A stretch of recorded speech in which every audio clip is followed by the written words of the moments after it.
மா இன்னைக்கு சமையல் பார்க்கலாமா? பார்க்கலாமாப்பா. செம்மையான சமையல். இன்னைக்கு கடல் விருந்து வச்சுருக்கோம் நம்ம. முதல்ல வந்து நண்டு கிரேவி வச்சுக்கலாம். நண்டு கிரேவியை முதல்ல ஒரு நண்டு இப்படி ஓரமாக வச்சுக்கிறேன். கிரேவி கொஞ்சம். சொரா மீனில் புட்டு செஞ்சாச்சு. சோறு கொஞ்சமாக தான் அம்மா போட்டிருக்கேன். இதெல்லாம் சாப்பிடணும்ல.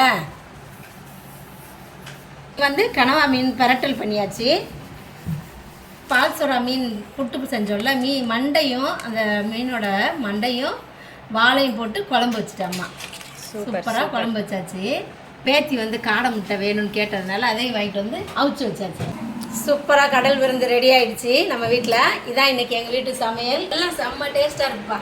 ஒன்றொன்னே ஒருத்தர் செஞ்சோம். என் பையன் ஒன்று, என் மருமக ஒன்று, நான் ஒன்று, எல்லாத்தையும் செஞ்சு முடிச்சிருவோம். சூப்பராக இருக்குது. கடமா வந்து பையன், நண்டும் கடமாவும், மருமக சொரா புட்டு, மீன் குழம்பு அம்மா. மீன் குழம்பு அம்மா. நல்லா இருக்காடாலே. எல்லாரும் ரொம்ப ரசித்து சாப்பிட்டுட்டு இருக்காங்க. நல்லா இருக்கா? சூப்பராக இருக்கு. நல்லா